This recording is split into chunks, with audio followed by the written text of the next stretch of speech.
School committee meeting of November 17th, 2020 will come to order.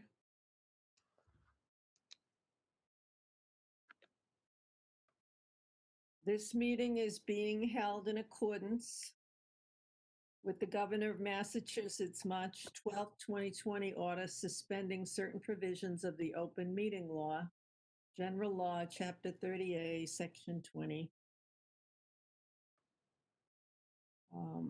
The order imposing strict limitations on the number of people that may gather in one place. This meeting of the school committee is being conducted via remote participation.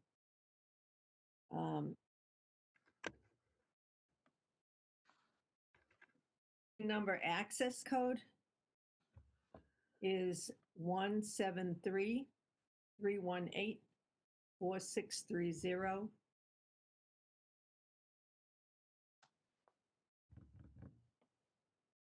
The password, I believe, is Tuesday. If I skipped anything important, let me know. Okay, the first item on our agenda is the approval of minutes of 10/27/2020. Is there a motion? I move to approve the minutes. I'll second. Okay, for anyone who wasn't here for the minute before the meeting, Tom's going to be pretty late for this meeting if he can make it. So it's the four of us. All those in favor of the motion to approve the minutes of 10/27/20? Ms. Simon? Aye. Mr. Foss? Aye. Mrs. Bond? Aye. Chairman votes aye, and the minutes are approved. The next item is the approval of the warrant. Is there a motion? So moved. Second. It's been moved and seconded to approve the warrant. Any questions? All those in favor of approving the warrant, Mrs. Bond? Aye. Mrs. Simon? Aye. Mr. Foss? Aye.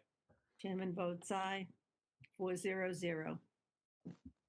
The next item in our agenda is public participation. If there is someone in the meeting who wishes to speak on an agenda item, please wait until we get to that agenda item. And when the committee has finished discussing, put your hand up by hovering over your name and clicking the hand. Anyone who wishes to talk about something that is not on the agenda, please put your hand up now under public participation. Again, by hovering over your name and clicking on the hand.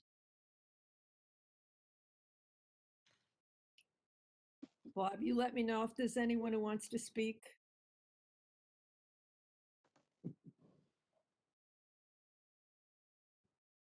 It's not looking like it. All right, I'm going to assume that there's no one who wishes to speak at this point. Information and reports. First up is the student representative. Hi, everyone. As always, I'm going to start off with the student body or the student council report. There are some things that are really exciting, some things that are really not. So I'll start off with the exciting things. I think we discussed this when school started, that like the lunch looks really different and it's always really silent and people are not talking.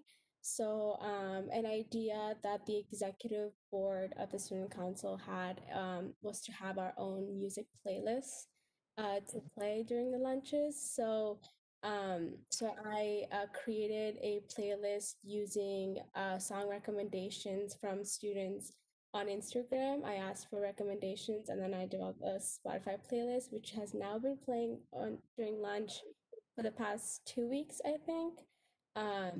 And a lot of people are saying that it's like a new atmosphere, it's better. So that's a good thing. And as far as the individual student council goes, at each grade level, The Senior Student Council is planning for some safe alternatives to the usual activities that would happen over a normal school year. Usually we would have a lot of like dances and like fundraising events or like any sort of things, but since we can't plan it all right now, they're looking for ideas to execute in the spring, hopefully. They're really hopeful for the spring, so we're all gonna keep our fingers crossed for that. And then as far as the juniors, sophomores, and freshmen student council goes, they have started meeting recently, and they're still working out all the details and on what they're planning on. So I hope that I'll give a better detailed report on them next meeting. And another exciting thing that's happening at the high school are that many clubs are running. So when you look at NHS, also National Honor Society, peer tutoring, the Multicultural Club or the Humans of VHS Club, the Yearbook Club, all of these things are up and running. We did have like a virtual activity fair type thing. It was just like a document where we all could sign up for clubs and activities. And so yeah, so all these clubs have been meeting virtually for all of them. We have been meeting virtually, and everything is up and running. The Multicultural Club and Humans of VHS Club are thinking of how to plan a virtual culture fest, which we used to always have in person. It used to always occur during the December break, the last day of winter break. And the Culture Fest is like an exciting thing where we all like run a room where we display like our own culture when it comes to our country, religion, or any festivals, holidays, things like that. And since we can't do that this year, the club is planning on how to make it virtual. So that's another thing. And the less exciting part is that there has been a lot of concerns regarding like student participation in classrooms, which I think a lot of teachers would agree with that. Uh, I'm not sure whether it is the fact that we're all like sitting at home on our Google Meets with like cameras off or things like that, or that like we don't understand the material or we're not comfortable talking like virtually. But I feel like even in most of my classes, there has been a lot of like low participation on student level, which is why a lot of like teachers, like one of my teachers, she's doing like a participation bingo. So like we do like different things and then we get like a bingo for doing like things like 5 things in a row. So that is a concern that I think a lot of teachers do have, but I guess we're trying to work through it. I think that it's like the teachers who are working really hard to try to make like students participate. And another thing that I've also noticed is that a lot of people do kind of feel unmotivated to do work in this school year, which I know that like stress and motivation, all those things are concerning even during a normal school year, but I think it has all just been like exaggerated this year due to the circumstances. So I don't know what a possible solution for that would be, but I think we're trying to make it work. We did see in the survey that we did that like stress levels have been increased since school started. Um, but I hope that we do something about this to have like to basically make like our school year a little bit better. And I think that's it for my student body report, and then I can give the equity committee report right now or later. Okay, go ahead. Okay. So the equity committee meeting, we had one after the last school committee meeting. One thing that I wanted to mention was that the Burlington High School students, they have a very amazing opportunity right now which is called the Burlington of like the affinity groups, which is led by Akil Mondesir, who's the Metco director at Bedford Public Schools. This affinity group is open for Hispanic, Latino, and all students of color. And I feel like this is really a great opportunity for students to basically have a safe space. And I signed up for it. I haven't gotten a response back from them yet, but I really hope that like this group, like it proves like a great resource for all of us students of color. And I think there's also a affinity group for BIPOC teachers also. So I think they're gonna meet for the first time at the end of this month, and we'll in the equity committee we're gonna continue developing additional affinity groups as we go on for students and other staff. And I think I mentioned this last time too, that the equity committee has subcommittees that, or like working groups, which they're called now. And there's just some small notes that I have from each working group. So the anti-racist lesson repository, that working group has been working on and like a chronological outline that contains some appropriate like resources by grade level that teaches tolerance and any like equity work. There's also the incident response protocol working group, which is looking into protocols that other districts have in order to make sure that students, staff, and families, they have a clear direction of how to like report incidents or how to support students who have been victims for racist incidents. And then there's also the hiring process working group, which I'm part of, and we're discussing a lot of ways that we can improve our like hiring process when it comes to interviews, or what type of like culturally competent questions we ask the interviewees. And the last working group is family communication, so that they're going to look into different ways that families can have like access to news and updates from classrooms, from schools, from teachers and everybody, and to make sure that this is accessible for all families. And that's Dr. Conti. Sarah, thank you. That was awesome. I just wanted to go back to your the first part of your presentation. I wanted to thank you. I'm relieved because I had walked by the cafeteria and I heard that music and I saw the students there. I thought we were punishing them. So I'm so happy that it was actually music that you all chose and wanted to listen to. I was a little bit worried what we were subjecting the kids to, but as long as you picked the music, I'm okay that they were listening to it. So thank you. And then Mr. Larkin, the participation bingo. We had that administrative meeting today, and Sarah, how does that work? Because I might use it because I think if I ever stop talking, maybe that would encourage people to participate. But how does it work again? So my teacher, she shares a bingo for each unit that we have, and each box, there's usually like 20 boxes or 20 to 25 depending on that unit.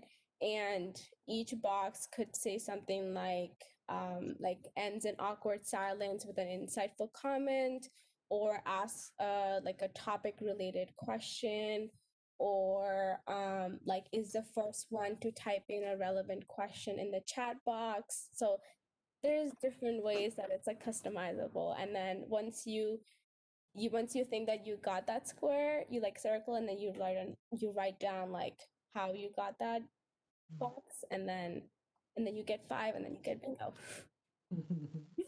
Yeah, that's really creative and awesome. Patrick, what do you think? We could use that for administrative meetings, or we probably, I don't know. We get a lot of work done during those meetings while you're talking, so I don't know if we'd want to do that. All right, I'll have to watch that. And I'll be better about that, I promise. And Sarah, the student support in the equity, the working groups, the equity committee are doing some great work too. So I don't want to. That's a serious comment. So thank you for your efforts there. I do think we have again a lot of work to do in those areas, and we have a lot to learn from the work that you're sort of being a part of. So thank you for that too. And again, the music was okay. I was just kidding. So thank you. Any committee members have questions or comments for Sarah? Martha? Yeah. So again, thank you, Sarah, for the valuable updates. And in terms of the learning experience, which has just been so hard, it's hard to hear, how hard it is.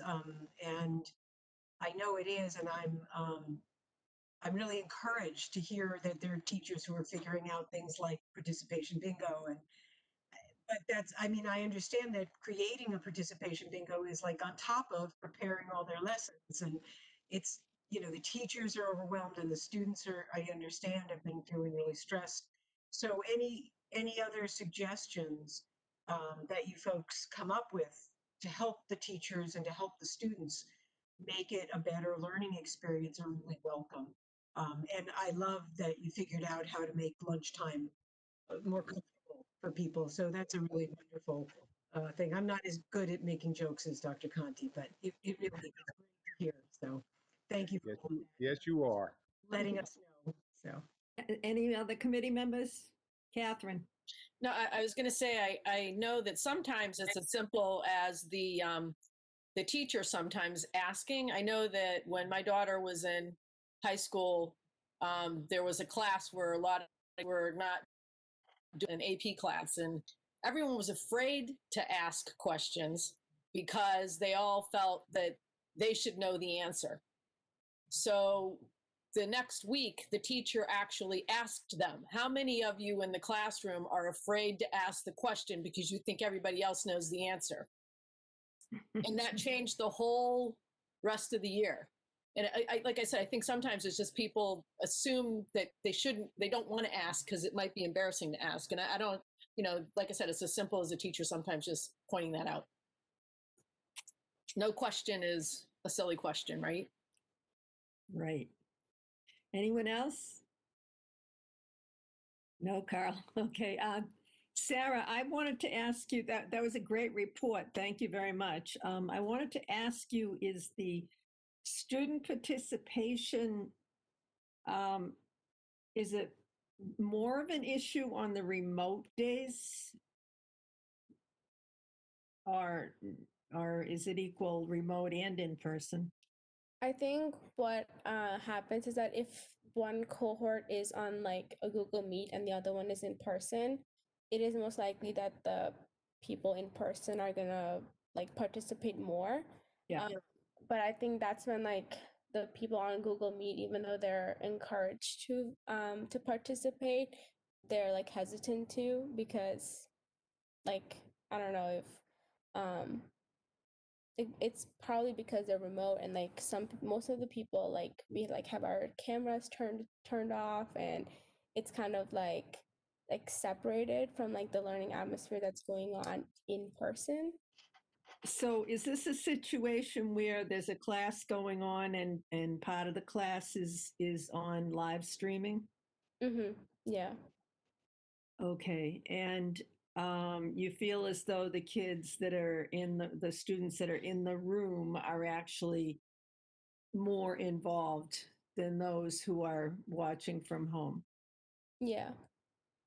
Yeah, I think we almost expected that to happen, but I wish that it wasn't like that.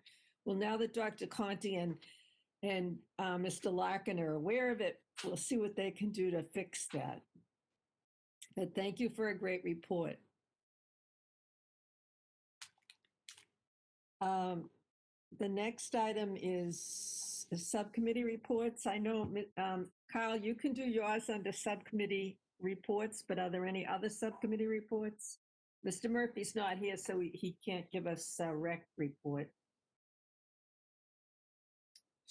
So I think I think the floor is yours, Carl. Thank you, Madam Chair. It's going to be hard to follow on the heels of Sarah, but I'll do my best. Mine is not going to be nearly as interesting. But on November 7th, I had the pleasure to be a representative at the MASC Delegate Assembly. And in the morning session, we listened to Dr. Khalees Warnham, who worked with a lot of the staff in Burlington, and she gave a great presentation. She touched on a lot of different subjects, including equity versus equality and getting kids what they need each day to thrive. She spoke a lot about cultural proficiency, and really touched on validating students' experiences before trying to teach them and connect with them. And she also brought up an idea that I hadn't heard of, and a lot of us have heard of microaggressions, and she spoke a little bit about microaffirmations, which are basically the opposite of microaggressions, and as a way to kind of balance those microaggressions. And I thought that was very interesting. And then the afternoon session was much less interesting, but I mean, it's not less interesting, but interesting in a different way. And there were 10 resolutions that the Delegate Assembly discussed. I just wanted to bring up one. It was the first one, and it was regarding MCAS for this year. And it is something that was discussed a little bit over email, but the gist of it is to hold students harmless for this year and to call for another moratorium on high stakes testing for the year. And what I would like to do is submit the language to the committee and put it on the agenda for the next meeting for us to discuss. Is that something that's appropriate? Sure, that's fine. Just send it to Sharon. I will do that. I'll also send out a link to all the resolutions. There were some other interesting ones, including lowering the voting age for local elections and some different funding mechanisms for public schools, but I won't go into detail right now. And that's all I got. Thank you. All right, thank you. Thanks for attending it also. Anything else under subcommittee reports? How about Ways and Means? Roger, you there? I don't have anything for this point, at this point. Okay, maybe later under the financial update? That's probably a better time, yeah. Okay. Okay, the next item on our agenda is coronavirus update from the superintendent. You've got a whole lot of topics there. So Eric, how about you go ahead?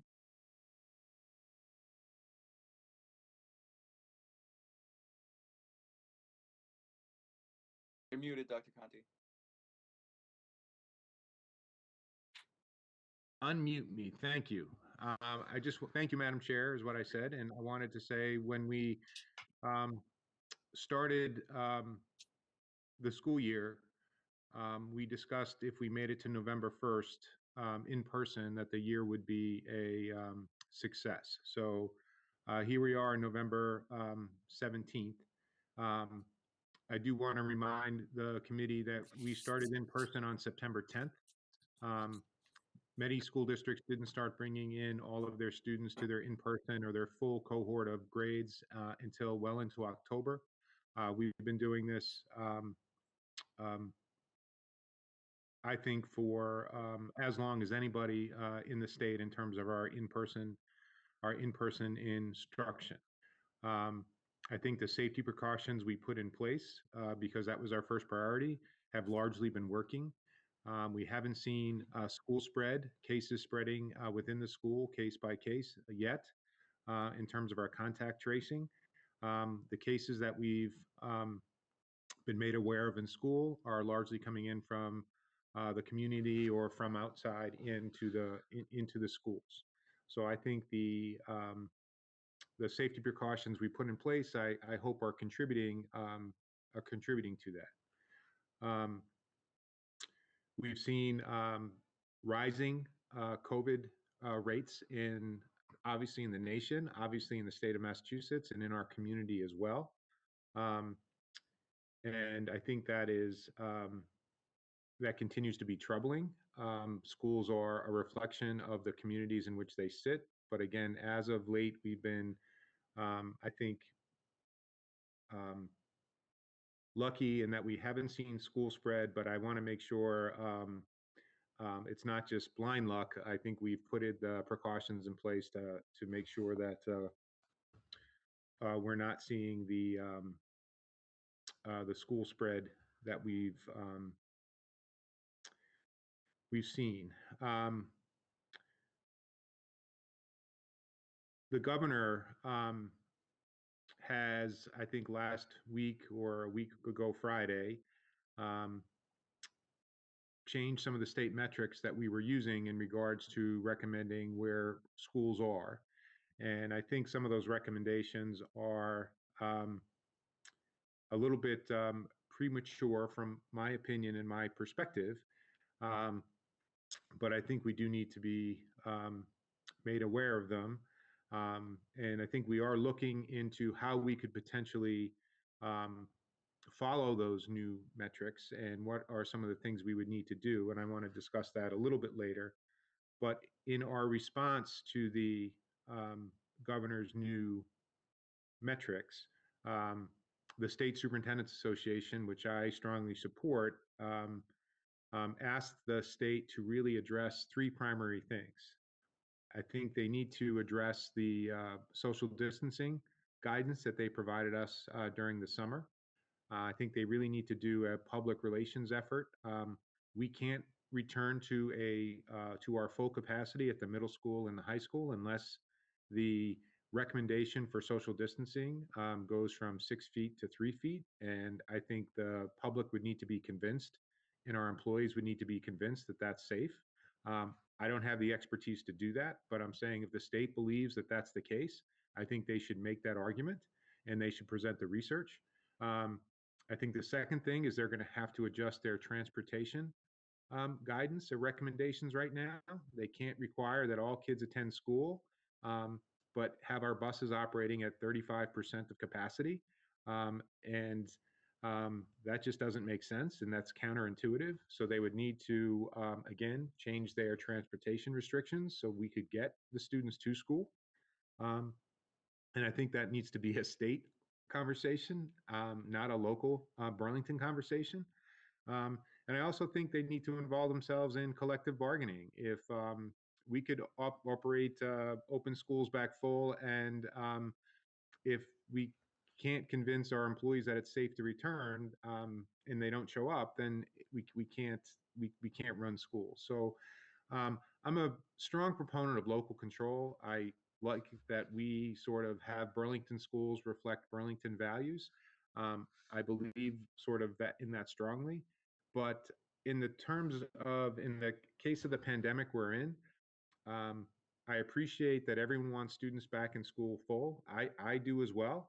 I want to go back to the full day experiences. Hybrid schedules by design are compromises, and they're compromises focusing on safety. And some of the limitations that we've been discussing here are a result of that design.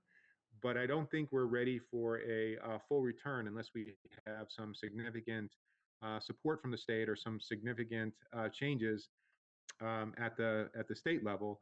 And it just seemed to me that at a time when we're seeing significant increases in COVID spread, it just seemed to me a challenging time to introduce new metrics that were prioritizing a full return to school. So I just think that we're certainly looking at it, but at this point, we're not prepared here in Burlington to follow the new metrics. And I had a conversation with my colleagues in the Middlesex League, our surrounding communities, and none of them are ready to implement the sort of the request for full return yet as well. We've still been averaging about 2 positive cases per week.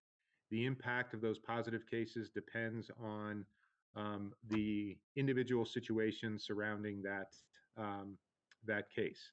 And I think that want to make sure I give the administrative team, Patrick and principals, they're looking at seating charts, they're tracking down possible contacts, they're doing a tremendous amount of work once there's a positive case identified. So again, it's a team effort. Again, Patrick, Barbara Conley, our principals are really making sure that we are responding quickly and we're communicating as widely as we can. And I think one of the pieces of evidence that is successful is we haven't seen school spread. So I think that our responses have been um,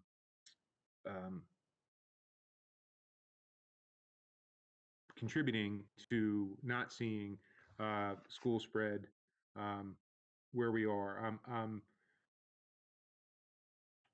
So the full day in-person learning time for students that the governor is promoting at this point is going to require um, almost a complete redesign for us, and I think that we're really going to start looking at that from the general student population after Thanksgiving. So we are going to resurvey parents to see, again, what modality that they would choose to be in. If we see a significant shift of students from in-person learning to remote or from remote to in-person, we're going to have to redesign aspects of our scheduling. And again, we would look to do that at mid-year in January. But I just want to make sure I'm clear on 2 points, that if there's a significant number of families that want to shift that mode, we're not going to be able to guarantee that children keep their same teachers or maintain their same schedules. So again, I want to say that again, that if we have to make a significant shift from remote to in-person or in-person to remote, we can't guarantee that students will keep their same teachers or that student schedules may stay the same. We're going to have to basically reconstruct our class lists and reconstruct our schedules in order to make that happen. So if 5 families want to change, again, different problem. If 100 families, 200 families want to change, then that's a different issue. So we are looking at that and we are preparing for that. But our intention is to, again, see where families are at, survey families, and then hopefully the state will be changing as we move forward. This committee also asked us to look at some of our district programming. That's programming for our high needs students. And I think we've been looking at those programs specifically. Again, I think that there are some obstacles we're still working through. I think we need to provide more resources if that is going to happen.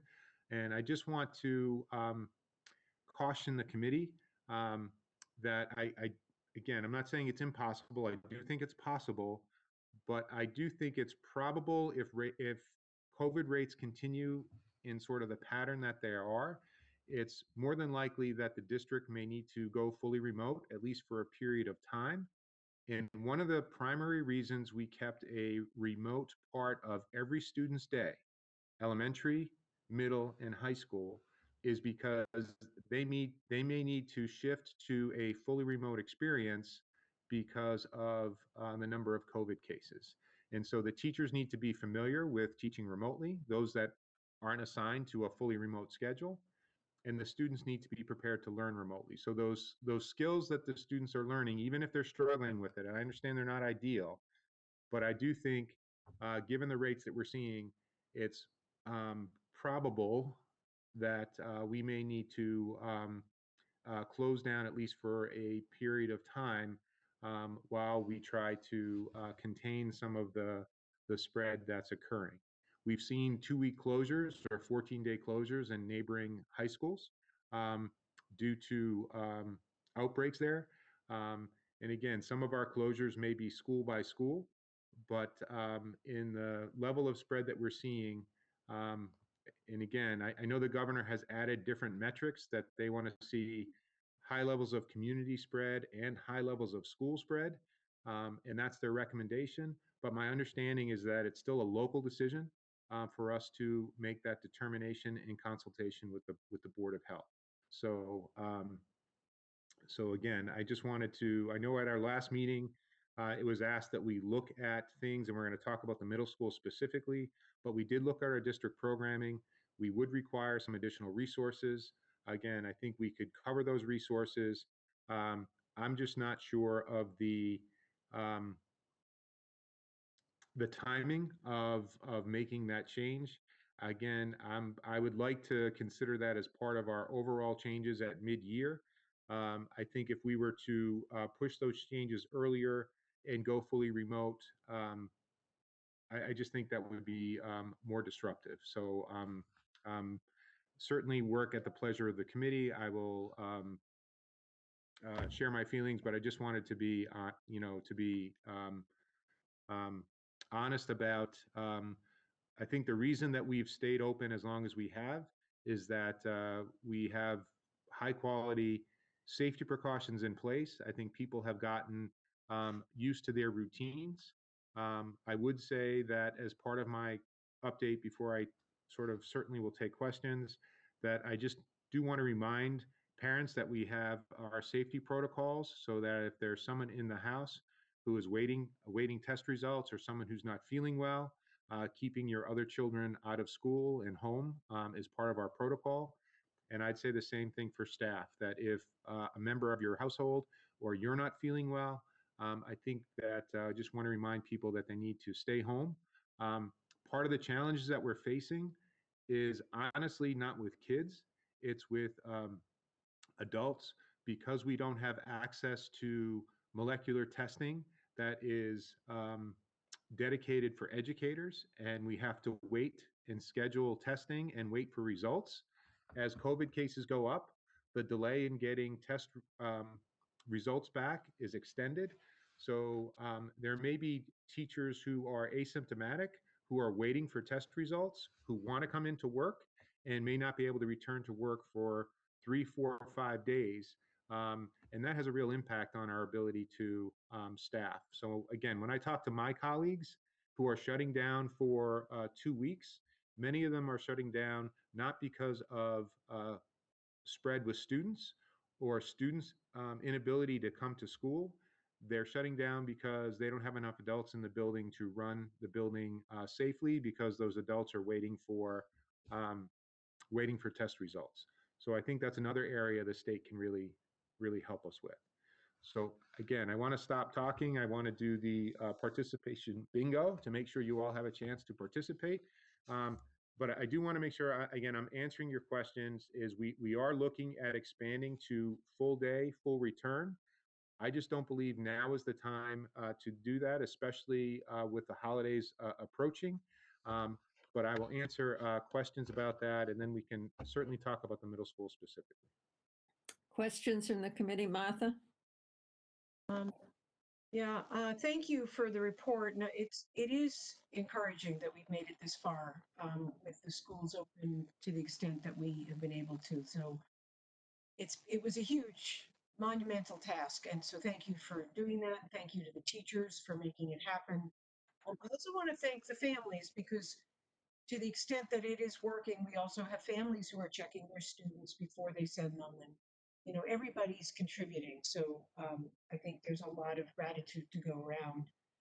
I also read in the newspaper today and wanted to share. One of the issues is the testing issue, and there was this article about pooled testing. Did you have a chance? Did you see that from the mayor of Somerville? Is going to be implementing it, where if there's a way to pool testing, so you can test everyone, but only have to have fewer tests going in, so that the test sites are not as overwhelmed by it. And I'm also interested if we have any to. It's probably about pressuring the state to get more testing availability so that we can get test results back. So I wanted to bring up this new idea that I learned about today and find out what we're doing about. Is there any way we can get more testing available quicker?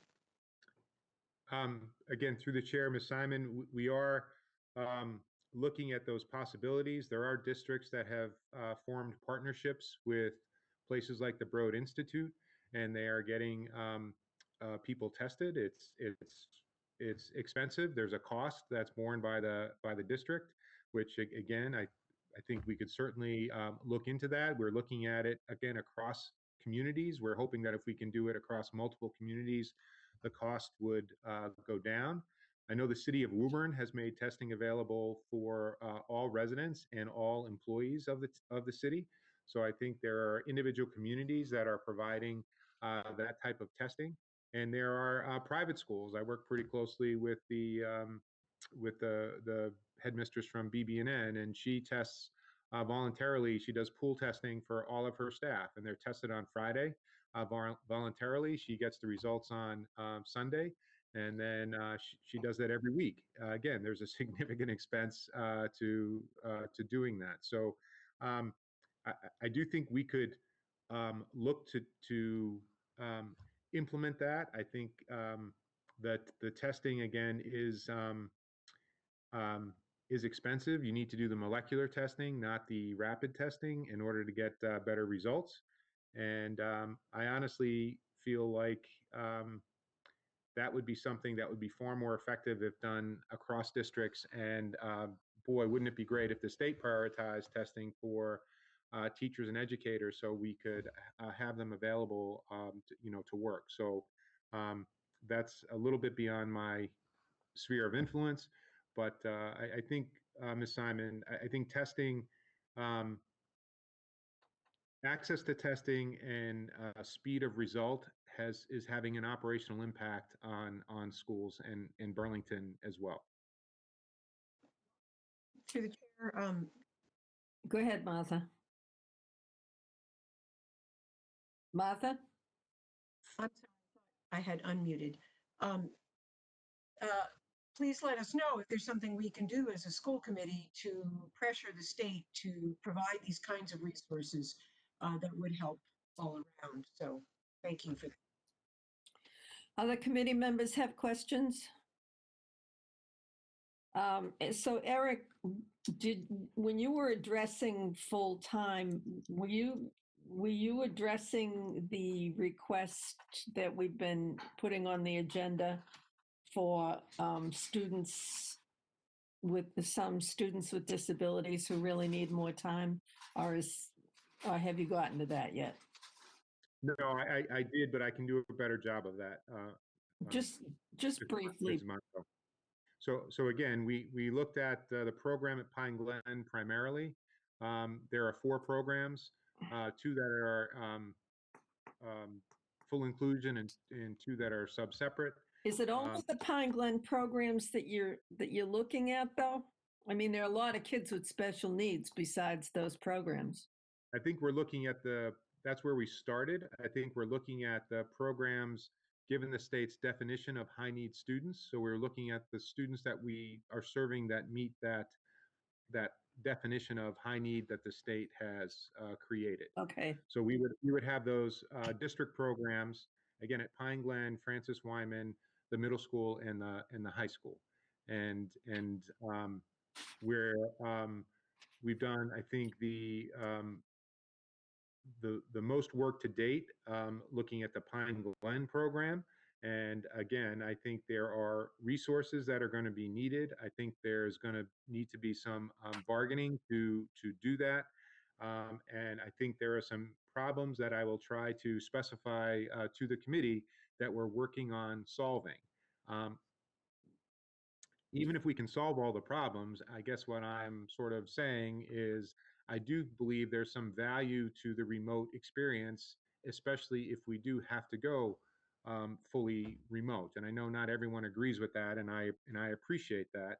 And there may be some ways for us to look at doing that. I just don't want to rush into that because I think there would be pressure, Mrs. Monaco, as you stated, to do that across the district for all of those programs.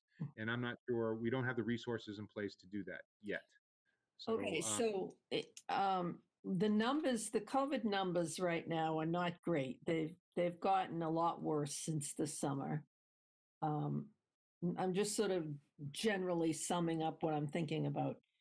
I think for the most part, people are pretty happy with the elementary program because the kids get to go to school a lot, although it isn't enough. It's frequent, so it's not just meeting the educational need, but it's also meeting the social emotional needs of kids. Lengthening the day for the kids in these programs, if I understand you correctly, you're saying that if the numbers are such that we can continue as we are, you are hoping maybe the first of the year to lengthen those days? I'm saying I would like to put that off until January when we make the changes in everywhere else. So it's in January. It wouldn't be January 1st, but it would probably be mid-year, which is the first or second week in January is Okay. what I was thinking. And then I have some other comments relative to the middle school and the high school. Do you want me to make them now or wait? No, I think if you could wait, I just, Madam Chair, if that's, again, That's I fine. think it would be, I do want to make sure that we don't forget to talk about the full remote elementary experience, the remote academy.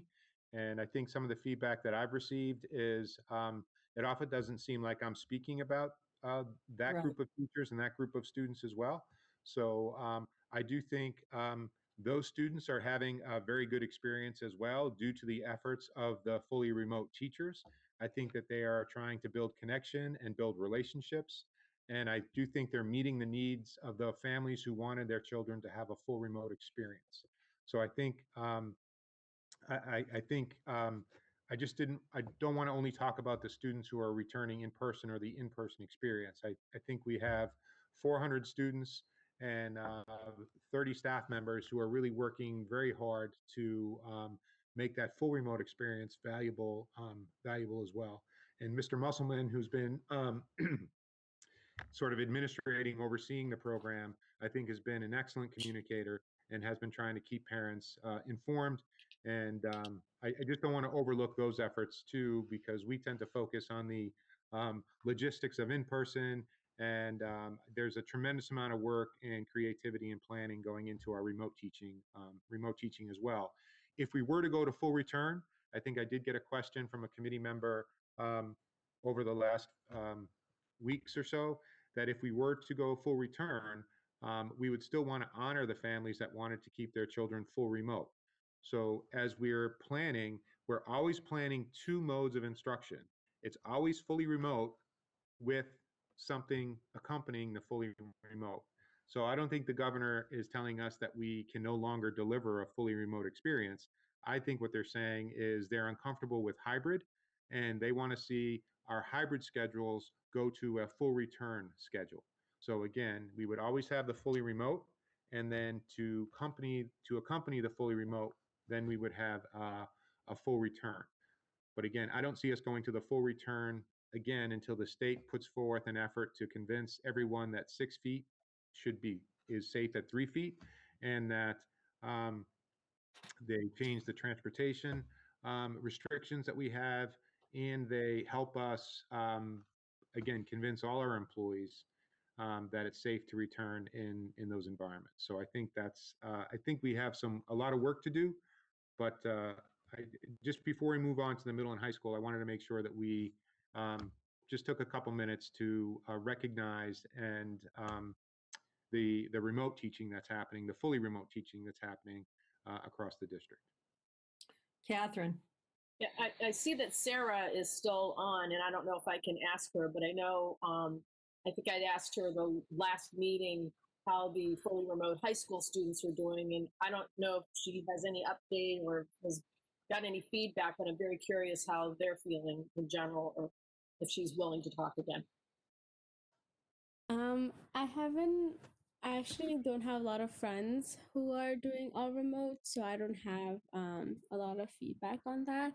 But I think I know from one of them is that like their schedule is really flexible, which they like. Like they have a lot more time to get stuff done, which I feel like those who are doing hybrid, it's not the case for them. Um, so I guess that's just one thing, but I can look into like contacting more all remote students and giving like a better feedback next time. Only if you have time, Sarah. But thank you. Um, so I'm going to state the obvious here. That this whole situation is really, really hard on students. I do think we've done as good a job as possible with the elementary situation. But honestly, as I interact and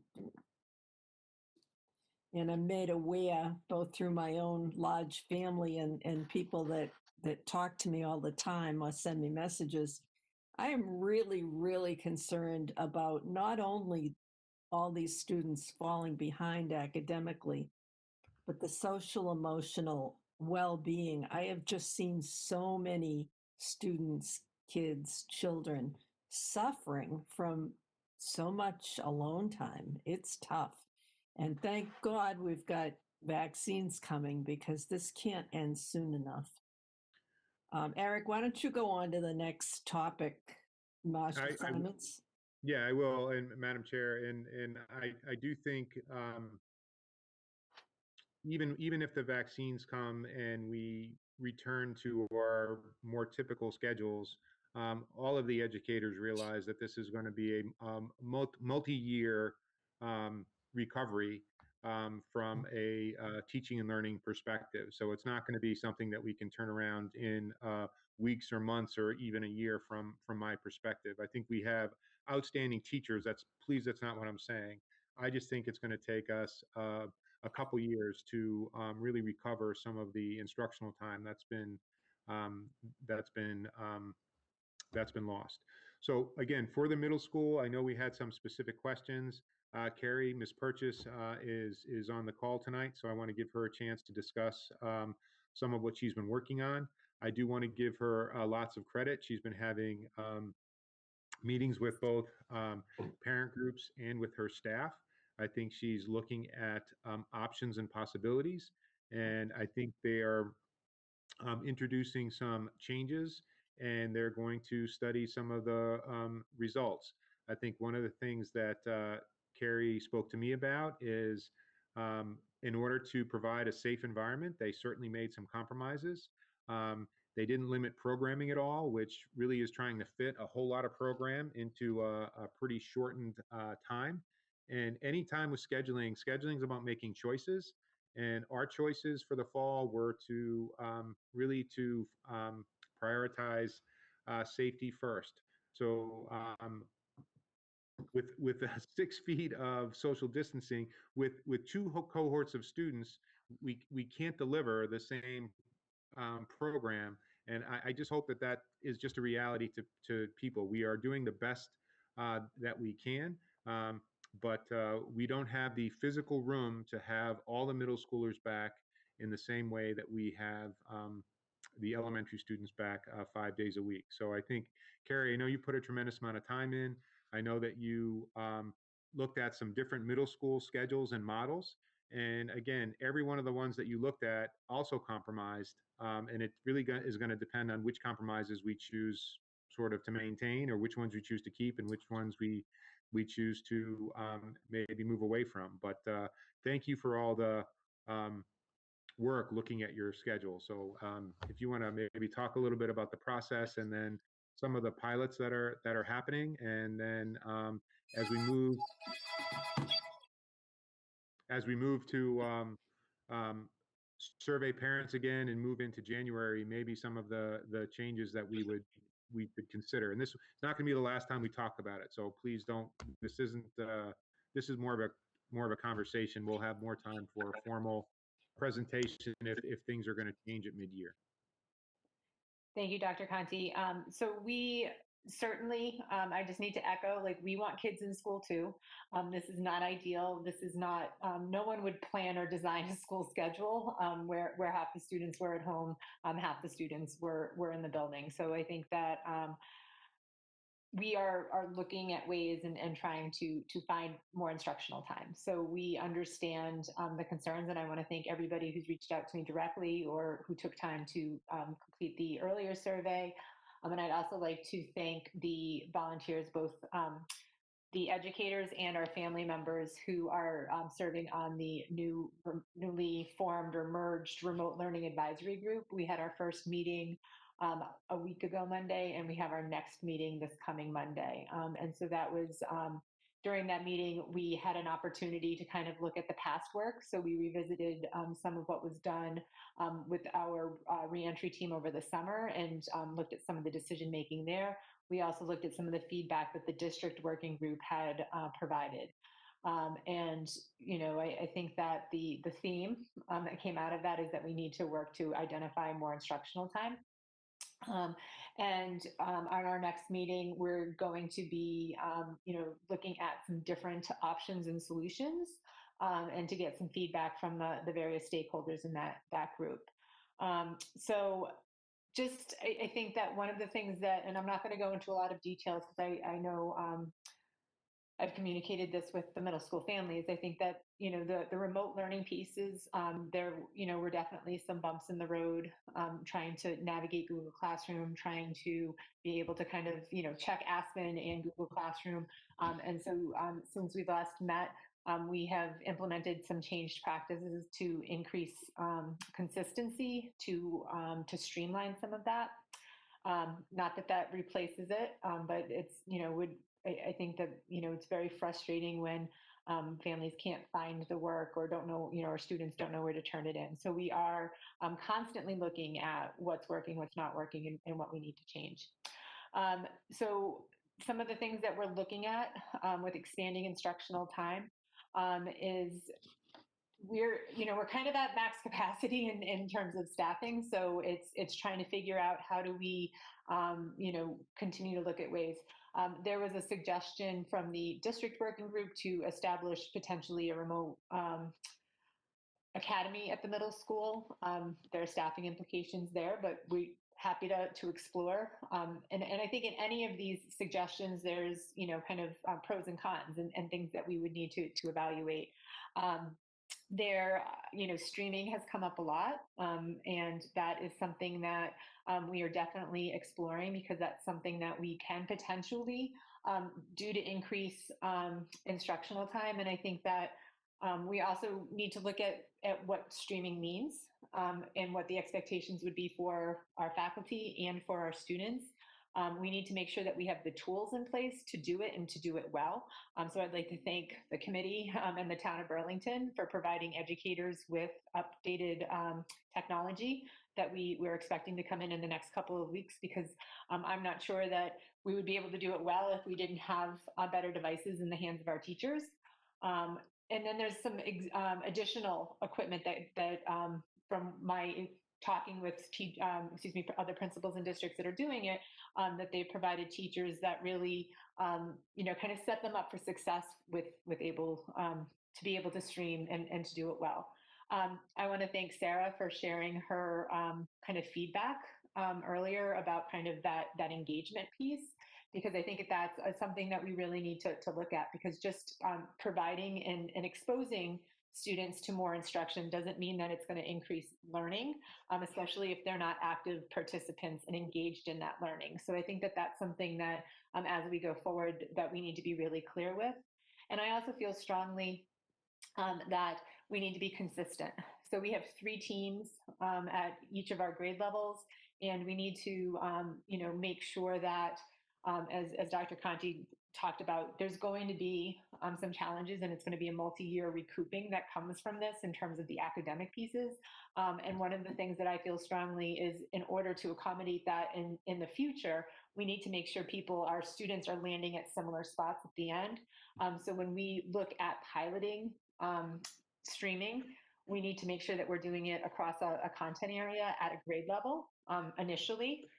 so that there isn't one teacher that's, kind of pulling ahead of the content and, the other two not. So we are putting together a plan. We have the technology on the way, and then we'll test out the additional pieces to make sure it works. And then I think that it will, after defining what it is that we're looking for, what it is that we're hoping for, then we're going to need to get feedback to see if what we're hoping to accomplish with gaining more instructional time gets there.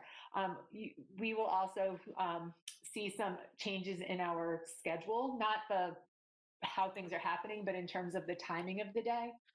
We anticipated our arrivals and our dismissals taking much more time than they are. So we're going to be able to make some adjustments and gain some more instructional time in each day as well. I know that there was, another thing that we're looking at is those Wednesdays. Right now, it's all of our students are remote, and we are looking at what we could potentially do to maintain social distancing and safety, but then bring students in potentially for that day as well. So Carrie, again, thank you. But just to sum up briefly, so the areas that you're looking at to expand instructional time would be live streaming Remote. and live streaming, and that would be a work in progress. You're adding some time where arrival and dismissal were happening, so that is going to be increased time. Mm-hmm. And then when students are on their remote days, so say a cohort A student on Thursday and Friday, are there any changes made to have their synchronous time or asynchronous time expanding? You also added, I think, more asynchronous time using iReady tools as well. Is that correct? Right. So that's the iReady piece is there, and not to replace teachers, but to support the work that they're doing so that they don't have to spiral back as much. So that's there. I think one of the things that we need to look at when we do that is right now on their on remote learning days, some of the remote classes or the virtual classes, the classes that are only meeting virtually, happen where their core classes are. So we would need to change the kind of the master schedule on the remote learning days so that the core classes would align as well. And is that something that you would look at for a mid-year shift, possibly? I think that that's where it makes sense to do, because I think that it took us where we just hit the quarter mark. Our allied arts classes just shifted, and so that was the kind of the first change. I think that if we're looking at changing schedules of students and teachers, that to do it in a place where there's a natural break makes the most sense. And just to recognize that anything that we change is going to be another adjustment period, because I think that the transition to the beginning of this school year took longer for our students, and so we just want to be really thoughtful with that process too as we change. So, Madam Chair, and to the committee, it's really hard to talk about scheduling simply because it's a complex process, and you can't change one thing without changing everything else.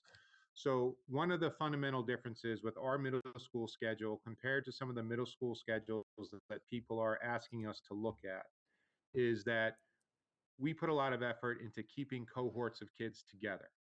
So there are other middle schools who are not. So they're running a little bit more like our high school runs.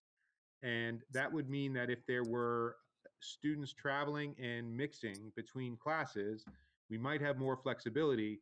But if there's a positive case with the students, then that's going to impact more than one classroom. So I think you have to make some choices here, is that if we were to relax our cohorting, then positive cases may have more of an impact, but there would be then maybe some benefits in terms of some scheduling flexibility by prioritizing cohorting, keeping the same group of kids together. That creates some limitations in the schedule.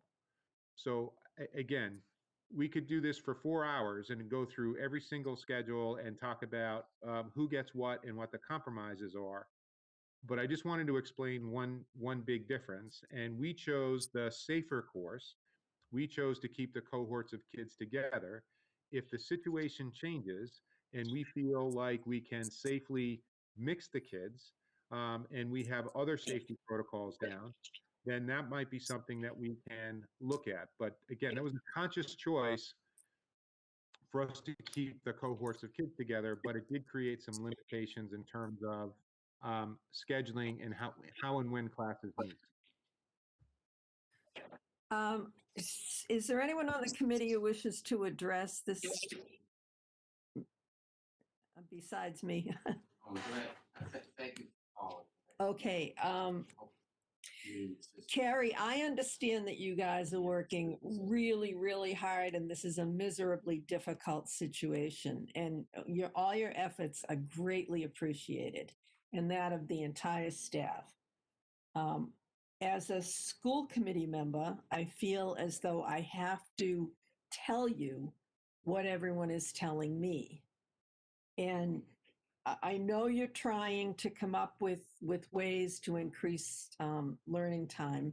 People are really frightened about the fact that their kids are not keeping up. They're not learning what they should learn. You only get to be a sixth grader once.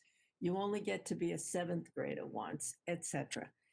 And parents don't understand, and frankly, neither do I, why on the remote days the kids can't log into the classes. I know that it's difficult for some teachers, but you know, when we worked on the memorandum of agreement over the summer, we worked very hard to get that as part of our agreement. And it is part of our agreement that if you ask someone to have their kids log in, then, you know, it's up to you. Yes, they can appeal it, but I really think we need more live streaming. I think it's important to the kids. It's important to the community. It's important to every parent that I've spoken to. And I would just like to put it out there so that parents know I'm communicating to you the messages I'm getting from them. It's like I said before, Captain Obvious here. The kids are losing out both educationally and socially. It's a tough, tough situation. And our role as school committee members is to do what we can to help them get the best situation. And that's it. Right. I've said my piece. And Madam Chair, I appreciate that. And we're going to be adding live streaming, and I'm supporting Carrie's process and pace into that. I think we're going to be doing that subject by subject, and we need to make sure we do it consistently. So again, Carrie is implementing a schedule that I support, and I do think we prioritize safety, and we will look at again, making some changes. And again, I appreciate that you want to see more live streaming. And I think it looks a little bit different at the middle school than it potentially looks at the high school. And we're going to have to make sure we put some time into that. But again, we're going to do it well. And it's not going to be, it's not a light switch. It's not something we can say starting next week, we're just going to have live streaming. So I do believe in the process. And I think, again, we're really trying to stay the course until mid-year. We will make some changes in mid-year. We could make some schedule changes. But I think if we change our procedures and processes too much, then I think that puts some safety at risk. And I think if the kids are all remote, I think that's going to cause more learning deficits than keeping schools open. So again, I appreciate the feedback. I'm hearing you. You want to see more time, and it's just it's a real challenge to provide more time when we have the classes split for safety reasons. You mentioned that as well. So I just want to. I do think the middle school is making adjustments, and I support the process that they're going through. Is there anyone else in the committee who wants to speak to this? Catherine? Just a quick question. You had mentioned that you do want to implement more streaming. What's the timeline on that? I realize you want to wait until the new equipment gets out to the teachers, but what will the timeline be then from that point?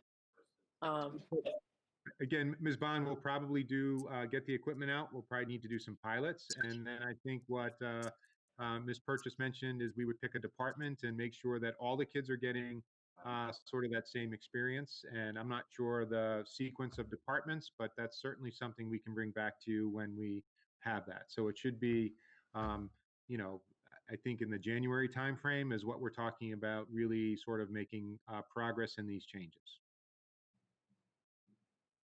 Anyone else? Catherine, did you have any more? No, I just kind of, like I said, wanted to understand the timeline, from after they receive the new equipment, how soon they would start implementing that. Were they planning on waiting till mid-year? Are they going to try and implement some of that prior to mid-year? That was, more my question. Yeah. It seems like it's going to be June before we know it. Yeah, I'm sorry. I was just going to say with the laptops are one piece of it. We're also ordering monitors so that the teacher can see the students that are remotely and then still use their technology to support the learning in the classroom. Also, I'm looking at auxiliary webcams, again, based on my conversations, and I've seen the teachers with the iPads trying to do things and walking around, but there are the auxiliary pieces that we want to make sure that we get into place as well. So we've already ordered some of those pieces. We'll continue to provide and get the hardware that needs to be there. Thank you. Dr. Conti. Yes, ma'am. Every now and then I'll get someone from the high school who says, why are you always talking about the middle school? What about the high school? Is there more live streaming going on at the high school? Or, should I be complaining about that too? There's more live streaming, but it's more because of the structural design of the schedule than anything else that we've been discussing. So when you create a high school schedule, you guys are going to learn more about scheduling than you want. You divide up the sections. If you have, for instance, one section of French that has 17 students in it, and 2 of those students chose to be fully remote, and 15 of those students said they wanted to be in person, we wouldn't want to create 2 sections. We wouldn't want to take a teacher's time for the 2 kids versus the 15. So those 2 kids would then access that course typically via live streaming. The middle school kids are organized in cohorts and in teams, so you wouldn't have students having those choices. The only area where that's really occurring in the middle school is with foreign language, and we're solving some of that by using some of the online services, which people are also sometimes have issues with. But again, that's the only way for us to provide those services in the schedule that we have. So, and also remember the high school, we're mixing kids. We didn't restrict the courses that kids could sign up for. And at the middle school, we're keeping teams of kids together. So we're offering one program to the middle schoolers, and the high schoolers each have an individual program. So again, a little bit different, but actually significantly different, but it's a completely different environment. And so that's why I think the live streaming conversation is happening at the middle school, but we have, again, more of a uniform curriculum for 6th graders, again, for 7th graders and for 8th graders. And I don't think that that's very different from the middle schools that I've asked to see their schedules or asked them what they're doing. All right. There's one person who on the Facebook, the BCAT government channel, asked if we had discussed going back to school full time, and I know you did, and I wanted to recap it. If the governor did get involved, and if things changed as far as the 6 feet and the busing, and if the numbers begin to wane again as far as COVID numbers, so that maybe it's going down instead of up, would you begin to look at bringing people back full time? Yes, absolutely. I think we look at that all the time. Coming back full time, Mrs. Monaco, would be easier than the hybrid schedules that we're doing Yes. because I we all agree. know our schedules. So I'm Yeah. saying I don't think that's the issue. I just want to make sure that we can do it safely and that the staff will show up to teach and to work with the kids. So I think we have lots of options. Um, it, I just think with the cases rising where they are, I just think the timing of the governor's request is a little bit tone deaf. And again, I respect all that he's doing in his job and I respect him.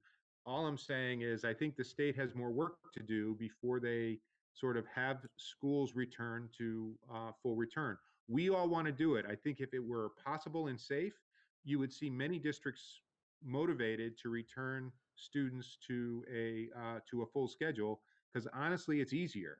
Um, and so we don't need any incentive to go back to full day schedules. We really don't. What's Um, the likelihood of intervention at the state level? um,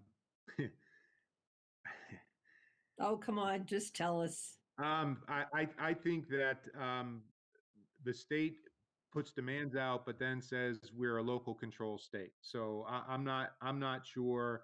I think if the state wants us all back, I think the state needs to intervene. And as of yet, they haven't been willing to do that. Remember when we started this in March and they wanted us to come back to school in September? The state said that they would make 85% of the school structures and schedules would be determined by the state. So essentially, we would have a common schedule, a common way of providing it, and there would be 15% of variability for schools to choose from. And I think what we got was the exact opposite. I think we got 15% of some commonality, and we were all left to design 85% of it. So I apologize to anyone from the state who's listening, but I just think their track record um, um, hasn't been that good in terms of giving us direction moving forward. I will say it again, as soon as it is safe, it is easier for us to operate in a full return situation. I think I think everyone would be more than willing to do that. We are not incentivized to stay as we are. All right, So Martha. I'm sorry, Eric. I didn't mean to cut you off. no, don't let me Well, get maybe going. I did. Martha. Wanted to add that the state could do more, whether it was testing or other areas, if the federal government would provide some financial resources as well, or testing resources or anything. So there's a lot of levels to this too, in a lot of ways. And if people, people who are helping or hindering us being able to do what we need to do at the local level. Are there any audience members with hands up, Bobby? Anyone wish to ask a question or anything on this? Oops, Liz DiTucci, go ahead.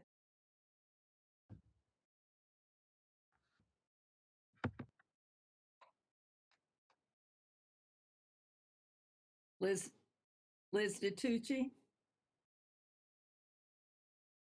Are you muted? No, you're not muted. We can't hear you. Sorry. Can you hear me Okay, okay? there you go. Sorry about that. Thank you, Madam Chair. The one thing I just wanted to bring up, and I did also see this in the Facebook chat, and apologies. So, Fox Hill parent of a second grader and a fourth grader. I'm currently enjoying my second child's fully remote time due to a positive case in their class.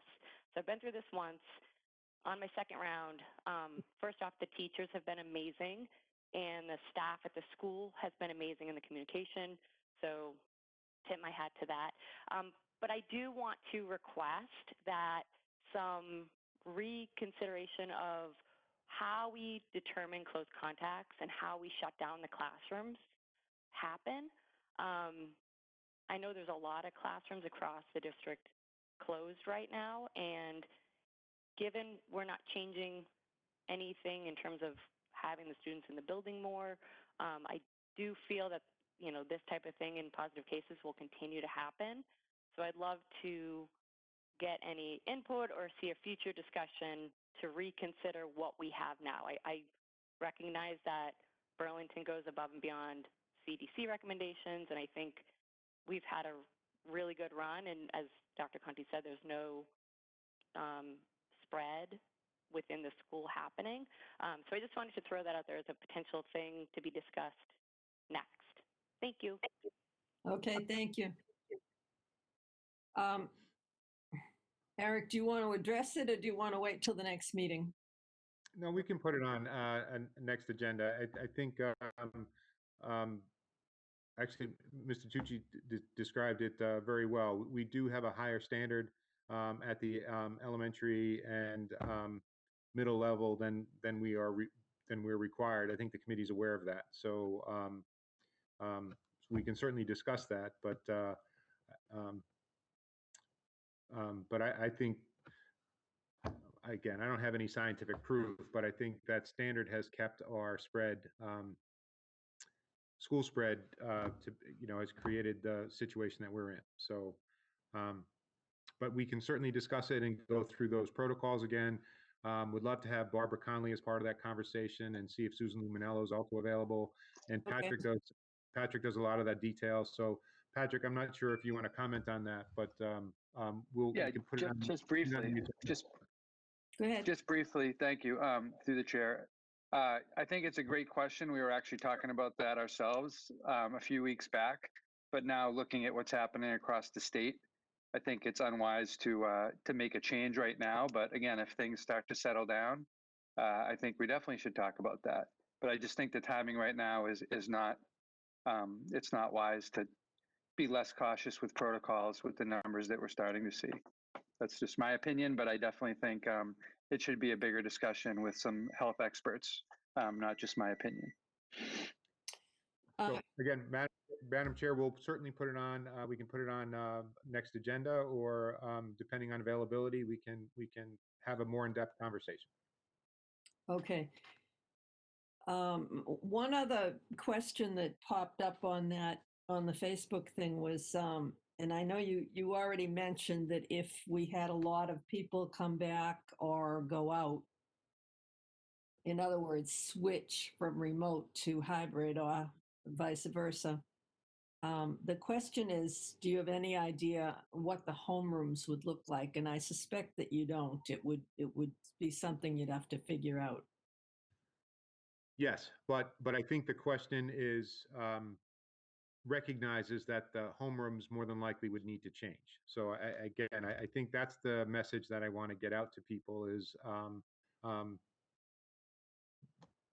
that we, again, if a significant number choose to change the mode of instruction for their children, then we are going to, we can't guarantee that everything stays the same. So I think that it's all going to depend on numbers. We would try to maintain the same, again, but I just don't think we wouldn't jack up our remote classes to 25 kids. We just would need to move some staff around. So I think people would understand that if we had that movement. Okay, Martha? Before we move on from the conversation about sort of the kids' experience in school, I know last time there was some reports from some of the surveys about how high the kids' stress levels were, particularly at the high school, and the social emotional concerns. And I don't need to hear tonight, but maybe at the next meeting, could we have another report on the kinds of things? I'm not sure we can expect it to be a whole lot better, because until COVID's gone, I don't know it'll be a lot better. But it's a little bit more about what we're doing and how we can help our students and our staff regarding their stress levels and other social emotional issues. So again, through the chair, Ms. Simon, I think the high school is doing some really creative things, and I think that would be a great report. So I actually feel like I'm saying something concrete and in solution oriented. So I'd love to share some of what the high school is doing. I think they're being very creative. Okay, why don't we move on to winter sports? Again, just very briefly, we had a Middlesex League meeting, the superintendents and the athletic directors. First thing that I wanted to say is I wanted to recognize that our athletic director, Sean Hart, and all the athletic directors in our league, I think did a really creative job putting together a fall season that allowed students to participate safely. I think they arranged schedules that kept kids contained within a community. I think we only had one positive case or two positive cases in all of our teams, and there was no team spread that occurred. So I think it's um, I think they deserve a lot of praise for the precautions that they put in place and that they maintained. Because of that, the athletic directors gave the superintendents a proposal to look at potentially 4 sports this winter: basketball, hockey, gymnastics, and skiing. Again, not every school has gymnastics and not every school has skiing. The big change here, or the big decision, is indoors versus outdoors. And we know that indoors causes more issues. The MIAA, the body that oversees athletics in Massachusetts, I don't believe has released any of how the sports would be modified. So if you saw a soccer game in the fall, the soccer game would look much different than um, a traditional soccer game because the sport was modified. So we're waiting to see what those modifications would look like. Um, but I think superintendents were largely supportive of giving the athletic directors a chance to look at this. We would start the season later, so we wouldn't start until December 14th, and that would give us a chance to look at numbers ahead of time. And we wouldn't have any competitions until into January. So we wouldn't have the kids travel and compete to another community. We would try to keep competitions on weekends. Again, there'd be some limitations because some of the facilities we don't control, like the hockey rink and things like that. So we would want to look at some of those changes. But I just wanted to give an update. There hasn't been a final decision made, but I do think because of the track record of the athletic directors in the fall, I do think there was some consensus that we should give them an opportunity to plan a limited winter season. Um, and once we learn about the modifications in each of the individual sports, we're going to meet again. And there was a real concern that if we don't provide these opportunities locally, that many of our students are participating in these club activities because they're seeking activities. And the club activities that they are participating in may not be as safe or as well monitored as the school activities. So what the point I'm saying is, if we don't offer a safe basketball alternative, kids may be playing basketball anyway, but just not in a way that is controlled by the school district. Um, so I think I don't want to spend a whole lot of time on winter sports. I just wanted to give the committee sort of an update. I do think activities are important for the students. And as Sarah sort of shared, I do think having the student activities up and running at the high school makes a big difference. And I think we saw a difference in student social emotional health, having some sports as an option in the fall. And we just want to continue that experience. So that's honestly just an update. If we end up running these, I will certainly inform the committee that the league made a decision. And but I think we're going to either decide altogether to support it, all 12 of us, or we're not going to run it. So I think it's going to be unanimous or not. Eric, there's a question. I'm going to read it. If there weren't enough teams for gymnastics to compete, would the school department consider allowing the athletes to still practice? Again, I would need to talk to the athletic director about that. I think we would try to do. Again, we try to do whatever we can, and I'm not sure how he would answer that question right now. So I don't have an answer. I'd want to talk to him about what the benefits or the drawbacks would be. Okay, so parents should contact him or you. Yeah. Okay. Any questions, any comments? Any hands up, Bobby? Madam Chair, no hands. I got one more question here. It's, will students be given a waiver to play for another school if the league cancels?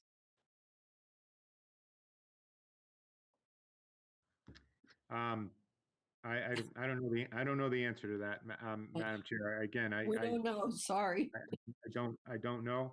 I think we're gonna, again, try to do the best that we can. And I think the Middlesex League is probably the strongest athletic league in the state. So I think if we can figure it out, our athletic directors can figure it out. I'm not sure there would be another Massachusetts opportunity. No state play, so no. So Mark Sullivan just texted me and said there's no state play. So I'm not sure there would be a waiver granted. But they should probably just write to Mark Sullivan if they need more details. That was just a quick text. Okay, great. If there is no other questions, we can move on to the next topic, which is transportation update. Yep, the next three topics are really Bob Cunis, so I'm going to turn it over to him. And just before I do so, I just want to recognize Bob's efforts have been incredible again all year. But I do think just I hope you'll recognize in the update that there's been a tremendous amount of work going on. So Bob, thank you very much. Thank you, Dr. Conti, and Madam Chair, to the committee as well. Last meeting, I was not as comfortable having the transportation update. I didn't think we were in the best place, given we were at almost 2 months into the year. This week, I'm more confident with the update. I feel that we're at a good place. I hope the parents and the residents agree. We've eliminated our backlog on the wait list.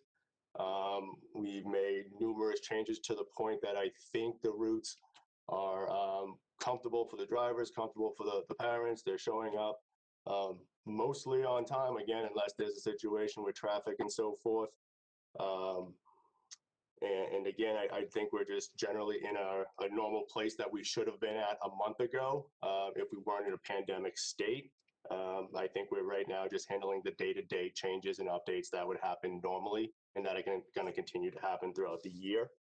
I think we've cleaned up all of our emails that have come in through the bus information account.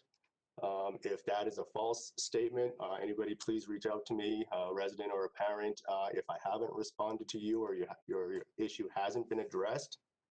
And then in your packet tonight, but also on the website, we've had created for us a 2-page guidance for buses and what the students should do as far as loading, unloading, wearing masks, continuing to have the mask while they're on the bus. Again, like I said, that's in the packet. It's on the transportation site of the Burlington Public Schools website. I'm not sure if we have a plan to actually send that out to all parents, but I do want to make everybody aware. Like I said, it is posted on the website under the transportation section. I think for transportation, that's my update for now. Were there any questions or some follow-up? Anybody got questions? Nope, go ahead, Bob. Great, thank you. Let me jump on to school building and facilities update. I'm going to leave out the HVAC since it's the next one. So the two biggest things we have going on right now is again, the last meeting, the gym floor was at a standstill because of insurance questions. That turned out positive as we expected. And the insurance company is in full support of the work that's happened and the work that's continued to happen. And the crews are back in there working. So while we did lose about 10 days after they started on the install, the crews are back in. We have the whole subfloor installed, the vapor barriers installed, the wood's all being cured and starting to be laid out. The athletic director is definitely pushing for a strong November 30th date to be on the floor. I'd love to say we're going to be there. That's what everybody's looking to get to. I know people are going to try to enjoy some Thanksgiving holidays, but at the same time, November 30th is still our push date. And like I said, the crews are in there working hard, so I hope to give a better update in the upcoming weeks. The next one, of course, is our network update. This is something that you guys don't really hear about too much. It's something that we do in conjunction with the town, and we've done 5-year plans. This is our 3rd time doing it. And a lot of this network upgrade is all the stuff that happens behind the walls. We're not talking about computers. We're not talking about iPads. These are network switches in closets. These are cabling. These are Wi-Fi access points. So of course, we want to thank the town and town meeting for funding it. This is, like I said, a 5-year plan. We're getting all the equipment up front, but then we'll pay for it, like I said, over the 5 years. The equipment has all been delivered here to the high school and to the town hall in 2 separate staging areas. Jose and the IT team and Joe on the town side have been working with the consultants, installing switches after hours to make sure we're not losing any downtime. Again, this is a major upgrade, not talking a couple of closets. We're talking town and school-wide, over 26 buildings. Again, the expectation is that by the end of the calendar year, we're going to be, if not fully complete, but mostly complete with all of the schools. And again, this is going to be network switches and wireless access points. In a previous conversation that I had today, I'm guilty of it as well. We all take for granted what it's like to have such a great network and be greatly funded by the town to continue to get support on this network. But the fact that it does get old after a couple of years, you know, it's been almost 6 years now since this network was installed. I know other districts and states would love to have this network, but again, the demand that we put on it and so forth, like I said, I definitely want to thank the town for the continued support, and I want the teachers to know that along with some new devices that are coming in thanks to the COVID care and Dr. Conti, they'll have a better network to run those newer devices on as well while they're here. So that's going to be a huge support for not only the teachers in the building, but also the students, and then even remote students coming in as well. So like I said, nothing really fancy for you all to see and for many of the teachers to see. But if anybody did have any questions or wanted to peek around in the closet, I'm sure myself and Jose would be willing to show you all that. So Bob, that's it for... Bob, just again, for Mr. Foss and Ms. Bond, I think one of the fancy things that is to be seen is actually the collaboration between the town and schools on this work.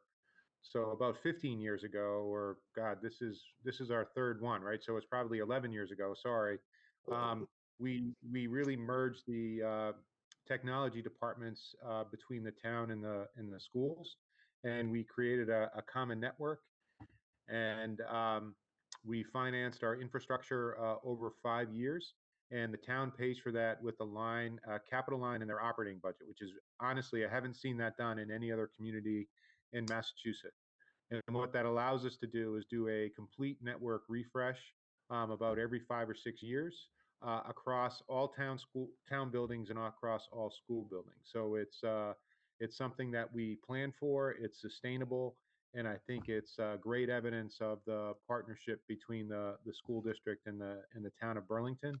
So this is basically, Bob, this is our 3rd multi-year lease purchase of our network infrastructure that we've been working on with the town. So I just think it's one of those things that we sort of take for granted now. We don't talk about anymore, but I think was a significant accomplishment and partnership, and it's something that is the envy of many communities around us, because no matter what device you have, how fancy your computer is, if your network isn't functioning, nothing happens. So again, and Bob was a big part of that, establishing that partnership and making it work. Bob, way back in the day, right? So I think Bob was the first joint tech director between the town and school. So I think so that's a bit of the history there. So it's scary that I can... all my gray hair. So sorry. Are there any other questions? One more thing to add, if I can, to that. In the last network refresh 5 years ago, we were fortunate enough as well to bring on a town-wide and school-wide phone system. So while we're not refreshing the phone system this time, we are getting some additional and replacement phones. on some of our older ones. So that's also something that we were able to bring back in. So not only a wired and a wireless network, but our town-wide phone system as well too. So again, it's a great partnership. And again, we benefit from the equipment across all of our buildings. Okay, any questions for Bob? Yeah. Martha? I wanted to know if we have an update on the work that you're doing with the firm about figuring out what we need to do for a renovation at Burlington High School. That was sort of in process last time we met, so. Yes, so through the chair, Ms. Simon, I met with our consulting agency on that, both BLW and CBI architects. We've had an in-person meeting and we've had a video conference and exchange a bunch of emails since. They're in a record collection right now, which I mentioned before. So I was able to share more documents. We did a walkthrough about a week and a half ago with our maintenance crew as well too, of the high school, the boiler area, and so forth. What they're doing right now is building together a proposal for us. We have not exchanged any finances at all yet, but they're going to build a proposal for us with a couple of options.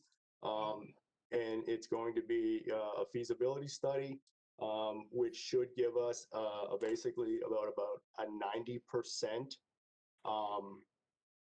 completed estimate of what we're looking to do if we choose to go that plan. And the reason I'm saying it's about a 90% is that on the feasibility study, there's some variables that we would have to choose, whether in choosing to go low power routes, high power routes, high energy efficient routes, things like that. Once we kind of get some of those parameters, and this will probably be something that'll take us 3 to 6 months to complete, what we'll then come back to is basically like almost a full complete blueprint set that would allow us to go out to bid on at that point. Of course, it's going to have to be tightened up a little bit, but it's going to give us, like I said, about a 90%. So we're still in that research phase. There still is going to be more questions, but I believe that I'm expecting within the next few weeks a proposal that I'll present to the committee, of course, to Dr. Conti, for us to discuss if we agree with that to move forward on the next step. And of course, that proposal is going to have attached to it a finance fee, not a finance fee, I'm sorry, a charge. So I don't know what that is yet. Thank you. Okay. Bob, do you have more? I'm going to go right into HVAC. So, Go ahead. okay. Yep. So as far as HVAC, I hope everybody else enjoys talking about it as much as I do. I've had a lot of learning to do with HVAC, but I have learned a lot, so that's great. What's in the packet tonight is HVAC 3, and what that means is that's the third complete time that we've gone around and done measurements in the classrooms. And please, everybody, all the discussions that have happened. The HVAC is only one part of the equation that we're trying to maintain, that we're trying to have operated, and that we're trying to bring fresh air into the classroom with.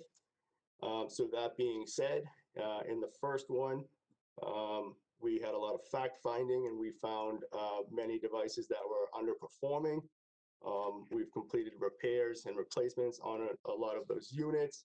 The second one was after school had started, and we had tightened up the number of units that needed repairs and that were underperforming. But again, these machines are running and things can fail. On the third one, you'll see that the numbers are definitely a lot better and we're starting to enter into that colder season. And again, I'm going to stress that this is one part of the equation, and what these numbers are measuring is what the HVAC vents or the unit vents in the classroom or the offices are producing at the time of measurement. Now, all of these units, whether it's in the ceiling, whether it's mounted on the wall, are variable units. So that means when it's 60 degrees, it's going to be blowing one thing. 5 minutes later, it's going to be blowing something else. The dampers are going to be adjustable on them, and they're going to adjust with the temperature. So I'm not saying that these are the highest peak, and I'm not saying that these are the lowest performance machines as well too. It's just that it's when we measured those machines. That being said, what we're doing continuously is we've been looking at air quality, in particular CO2, carbon dioxide levels. Every person in the building is going to be expelling CO2 when they talk and when they breathe. One of the biggest factors of knowing that air is being exchanged in a room is looking at CO2 levels. If we were to close all the doors, close all the windows, shut off the HVAC system, and let everybody breathe for an hour, CO2 levels are going to rise. Not an ideal situation. If the fresh air is coming in, you can still see CO2 levels rise to an appropriate level, but we don't want them to get into a dangerous level. So again, we've done point testing in rooms where we're just measuring one point at one time, which is great. What we've been doing recently is working with resident consultants and BLW Engineering, and we've been and the Board of Health as well. I'm sorry, Susan Luminello and Christine Mathis, is we've been working on carbon dioxide data logging. So we have two machines that we're putting in units in rooms, and we're logging CO2 for the whole entire day, prior to when a teacher and student enters the room, continuously while people are in the room, and then continuously after people leave the room, and then we're shutting it off. So we're seeing a trend where it's low, students and teachers come in, CO2 rises, we're recording that data. As the students and teachers leave, we're seeing a trend down. Now, again, we have two machines. It takes about 8 hours to data log all of that material. So it is taking us a little bit longer to collect that data. But what it's doing is it's building us a database, getting us to understand these trends that are happening in the building, in different buildings, and of course, as the weather changes. I know there's going to be more questions, but what I want to jump into is, at the last meeting, we had discussed HEPA filters, and I think the committee supported this. I know that myself, Dr. Conti, and other members here did support that, and we were able to purchase those. Some have arrived, and tomorrow at 9 o'clock, we have a truck coming with 43 pallets of 300 more HEPA filters. So it's great that we have them coming. We did some back-end planning to get them distributed to all the buildings, which we still have to put in place tomorrow once they come off the truck. So I believe that by Friday, we should at least have HEPA filters into the building. Some buildings will begin unboxing them and putting them in classrooms. But I think by the end of next week, you should see a large distribution of HEPA filters delivered and installed to those buildings. Now, we don't plan on just dropping 50 or 60 HEPA filters on a dock and saying, figure it out.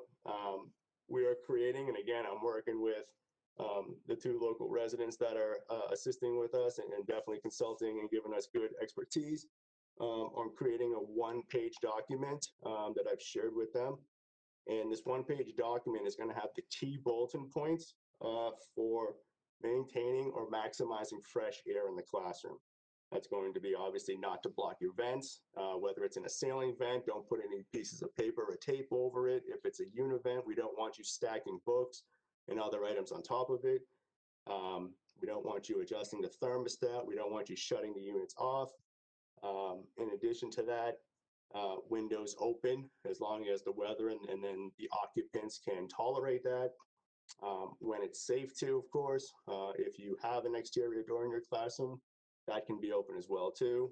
Obviously, once it gets to freezing temperatures, that's going to be a limiting factor. And then, of course, the addition of the HEPA filter in the room. Where to place that? We definitely don't want to place the HEPA filter on the same wall or close to the windows and or any of the vents. They would short circuit each other out. So we want the fresh air to come in, go across the room, maximize the fresh air in the room, and then let the HEPA filter, of course, handle the other side of the room after it's been mixed, and then clean it back. one of the biggest questions that's going to come up, and I know that myself and Dr. Conti have already started to handle, is the size of the units. So we're not looking to replace the univents or the heating systems in the rooms with HEPA filters. These are in addition to, and they're supplemental. So that means fresh air coming in from a window, fresh air coming in from a vent, and cleaned or fresh air coming from a HEPA filter. All of those numbers add up, whether it's ASHRAE, whether it's code, whether it's the Parabola project. All of those numbers combine to ACH numbers and to fresh air in a classroom. So like I said, we're trying to create a variable triangle that if you can't have the windows open, great, you're still going to have good numbers from the univent or from the ceiling vents and the HEPA filter. If you can have the windows open, great, you know what I mean? But we're just going to have different days. As you've seen the past week, it's 40 degrees in the morning, 70 degrees in the afternoon. And sometimes we can take advantage of the fresh air from outside. But I think always having that HEPA filter on the other side of the room is definitely going to be a huge benefit to, again, cleaning some of that air for us as well, too. So, given all the measurements that you have, were there any issues that stood out, or again, you worked on the measurements with the consultants that we have as well. Again, I see all the numbers. I know the measurements were taken. Again, any red flags? On my particular list, they're yellow, but there are 6 rooms that I'm not content with. There are rooms that are low that still pass 3, but there are definitely 6 rooms that are just below 3. And again, that measurement is a 1-point measurement. Could I have waited 5 minutes and had the measurement taken again to try to get a better number? Probably. But that's not the point. Those are machines that we've either already gone back to fix, make adjustments on, look at what the situation is, or ones that we still need to get back into and make some adjustments on. But again, where we were at a month ago, where we were at a few weeks ago, and where we're at today, I've definitely seen the numbers get increasingly better. I can't say I'm happy with 6, but I'm happier than the previous numbers of underperforming machines. And these are different machines or lower rooms. So, Bob, 6 out of how many classrooms? Well, 251 classrooms, and then another 261 offices so over 500 spaces. And so you're worried about 6 with over 500 spaces tested? Yes. All right. If you were a committee member, what would you ask you about air quality? If I was a committee member, what would I ask? Yeah. Do I have to wear a jacket when it gets freezing cold because the window's going to be open? At the lower numbers that we're seeing right now, is it a dire need that we need to shut down that classroom? No. The reason I'm confident saying that is, like I said, that's a measurement taken at one time. That's based on a particular number of students in a classroom or a number of occupants in a classroom, which right now we don't have. We have really low class numbers, either due to cohorts or due to remote learning. And again, we open windows, we open doors, and with the HEPA filters coming in. So I am concerned. I don't want anyone to see those numbers and think that, oh my God, it's a red flag, but it's also not something that's being overlooked. And if you ask me in a month from now, I'm sure we're going to have more machines that fail due to age, a belt snap, something, and we're going to continue to repair those. So I think this is a normal repair that we would do anyways, and we'll continue to work on those. Okay, Kyle has his hand up. Kyle, you have a question? Thank you, Madam Chair. And Mr. Kuna, thank you so much for all this information and all the work that you and your crews are doing. A couple of quick questions. Regarding the ongoing CO2 monitoring, excuse my ignorance, but those types of CO2 monitors, are they very expensive? Is there a way that we can get more, maybe one per building, to have more knowledge of that that information? Again, relative expense is expensive is a relative term. They range anywhere from about $1,000 up to about $5,000 a piece. It's not just the buying them, it's the calibrating them, it's the setting them up, it's the downloading the data off them, it's pulling the reports off of them. So yes, we can definitely look at getting more. Again, right now, we're really trying to optimize the pattern and try to see, what's going to be the best results for us, right? Is 8-hour testing the best? Is 3 hours of testing the best? Are we getting the same results if we measure rooms at 10 o'clock in the morning? Do we benefit from doing 8 hours of testing? So I think we can definitely look into that question further. But again, having more equipment means we need not more full-time bodies. We just need more time to set it up and more time to collect that data. But we want to make sure we're collecting the right data. Sure. Thank you. And I'm not trying to put more on your plate, but the other question I have, and I think I already know the answer, but I just want to confirm that because it's such a dynamic situation, like for example, if there's a room that you're worried about, and you mentioned there's over 500 spaces in the district, and we have about 300 HEPA filters on the way. If there's a room that is looking very, very good, would it be beneficial to say put 2 filters in a room that is that we might be worried about, or is that just kind of redundant? Again, that's a very good question. In a perfect world, I would say yes. Probably if we were shutting doors, shutting the unit vent off, and shutting the windows. So then we would have kind of a concealed room, almost like a bubble. Given the fact that the airflow is going to be constantly changing, obviously putting the HEPA filter in doesn't guarantee it's catching everything. Putting 2 in doesn't guarantee it's doing everything either. The air has to mix across the room. So we want kind of the best of both worlds. We'll also see some of that in our initial testing and as we continue. So the focus right now, of course, is to put the HEPA filters into classrooms. And when I say classrooms, where the most number of people are going to congregate, what we think of a typical classroom, 15 students and a teacher, whether it's 5 teachers and 5 students, start there. And then we're going to move on to, potentially the higher need or the underperforming rooms if they have, let's say, a middle number of students and teachers in there. A typical office that has 1 person in there and a high functioning, vent system would not be the best candidate, at least in this first round, for a HEPA filter.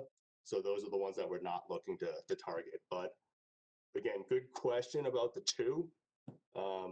It's something that we're going to have to test and see.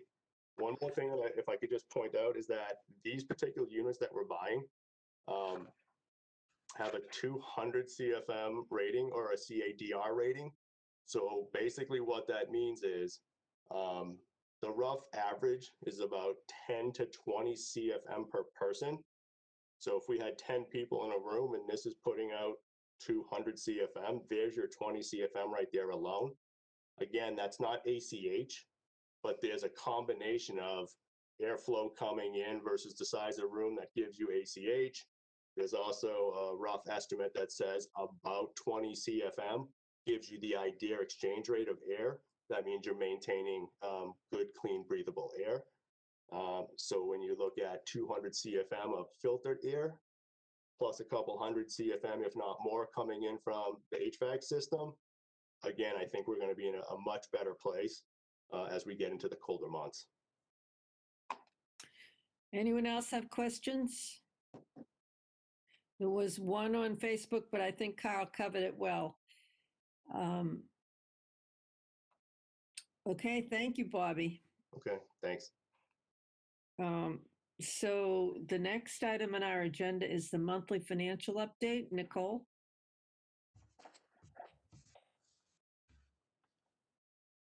Thank you. So I'll just start by walking through the pages of our financials like I normally do. Page 1, the revolving fund summary. I think that the number one thing that obviously sort of pops out to everyone here is the school lunch balance, and we're showing a deficit of 161,000 right now. But you'll notice that receipts are only at about 16,000.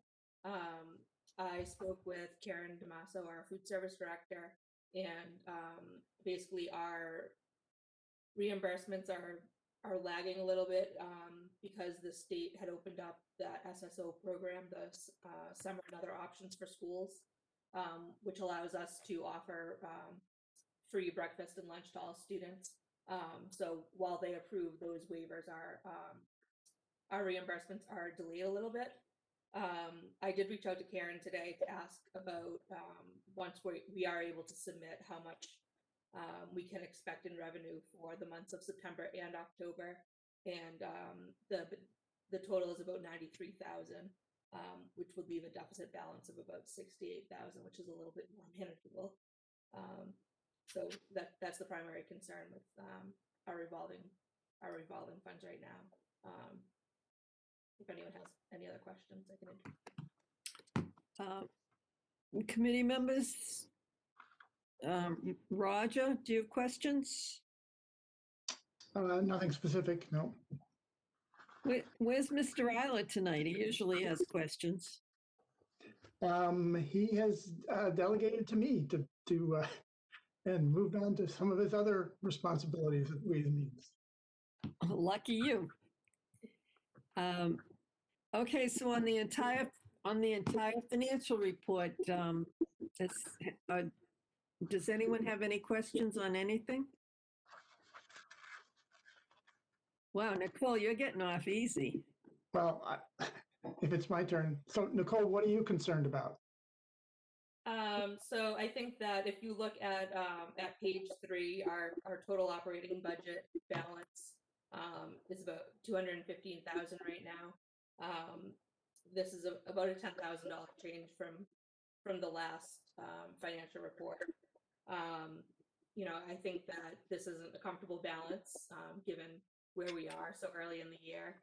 I think that there's obviously still so many unknowns, but you know, they can go either way. If we have a closure, there'll be different cost savings. As we continue to proceed, there'll be savings on transportation routes that we're not using. So each day we're realizing additional cost savings in transportation. I think some of the areas of concern are custodial overtime. Obviously with the increased cleaning costs, you know, we're last year at the same time, our 2-week average was about $9,000 less than it is now. But you know, we're in different times now, and you know, we need to continue to, you know, make sure that our schools are safe and clean, and so I think that's one area of concern. And then you know, $200,000 balance, you know, that it's a handful of maternity leaves to cover. So I think that we're just sort of running on a tight margin here. I think for the time being, it's manageable. But those are my areas of concern for now. Thanks. So on the accommodated budget, the last page, there seemed to be quite a big drop in the remaining budget for the year. Is there anything unusual going on there? That looked like some of the costs were higher than expected.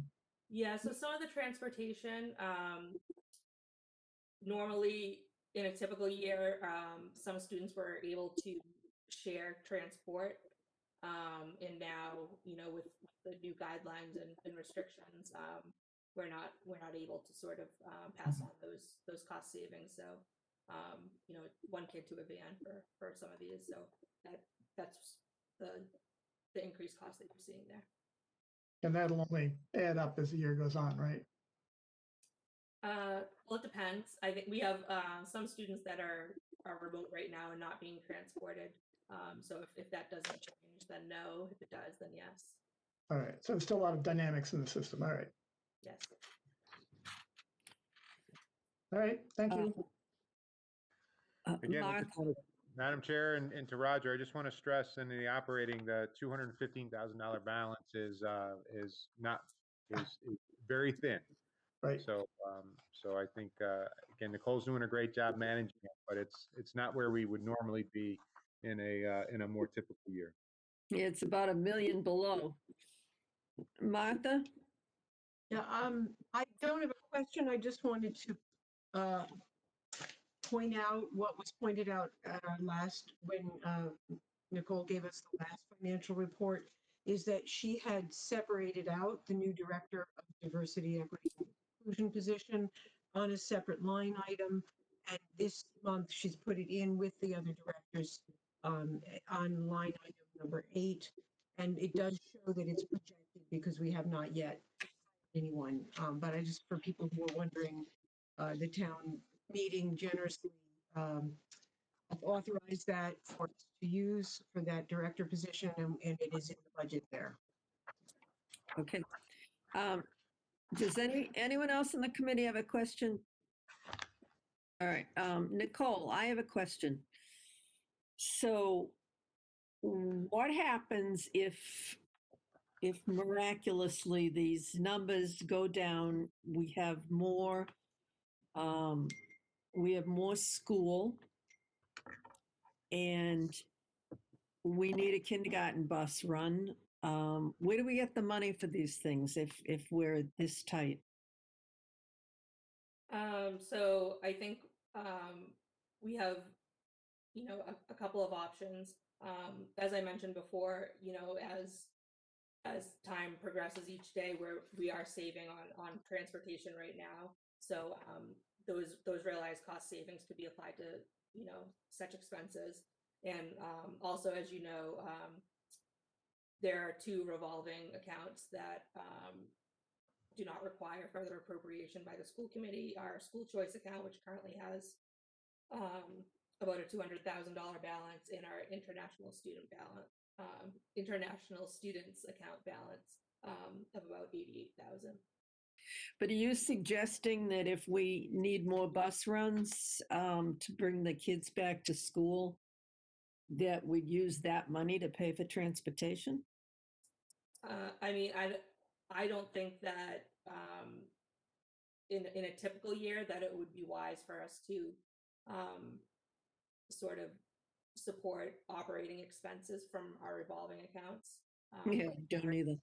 We are in an atypical year, and if push comes to shove, we do have those funds available. Okay. Mrs. Monaco, can I just jump in for a second? Yes. Nicole, you didn't reduce the operating budget. You didn't project the transportation savings for the entire year. You only projected it for the amount of days that we are actually not making that run. Is that correct? Yes. So, Mrs. Monaco, in other words, if we turn around on Monday and add our kindergarten run back in, that money's still in the operating budget. Nicole hasn't taken it out all year. Just every day she's adding that one run of savings.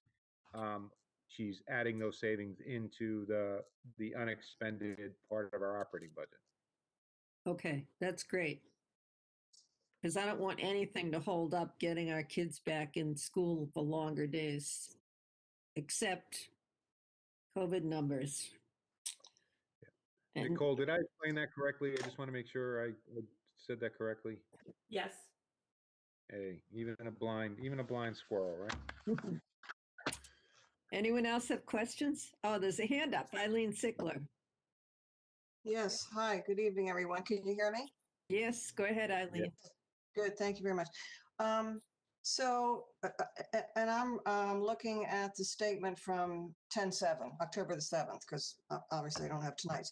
So on that 10/7, there's a new account, lease of surplus space, or at least a new naming of it or something.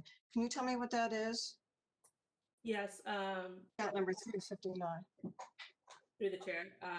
So the lease of surplus space, this was actually part of a bylaw change, and it was approved by town meeting, I believe 2 years ago in May. I'd have to check on the exact date on that. I don't have it in front of me. But we lease the space that Bay Path previously occupied in the high school. We lease that space to Lab Collaborative offices. and those funds are deposited there.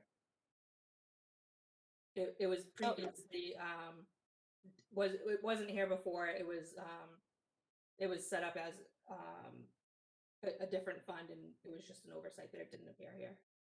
But no funds had been expended. The balance and receipts that you see there are Yeah. the total receipts since inception. So how much a month do they pay? I don't have that in front of me. So 139 for 3. Okay.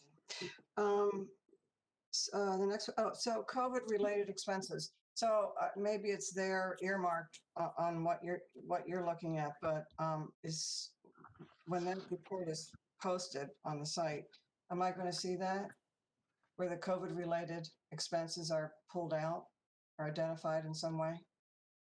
So we know what's sort of recurring and not recurring. So for the most part, our COVID-related expenses have been appropriated to our COVID funds, and they do not appear here. The COVID fund. So is that something outside of the operating budget? COVID fund? Yes, we received about 900,000 in funding from the government for COVID relief. Only unbudgeted COVID-related expenses can be applied to those funds. For instance, okay. We have teachers that are in remote academy that would typically be in a classroom. Now that those teachers are in remote academy, their coverage to cover their classroom are unbudgeted expenses, and therefore we've applied those expenses to the COVID relief grant that we received. So Nicole, so should I be seeing some reduction in the operating expenses that they get moved over to the COVID stuff? Or is it again just incremental? No, because we would have to replace them in the classroom, Ms. Sickler. So it's incremental. I believe so. We didn't reduce our operating budget. These were added expenses to make the COVID schedules work. Okay. All right.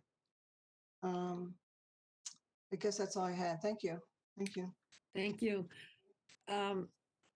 So, Nicole, on the accommodated account, the fact that it's changed it's worse by about 100,000.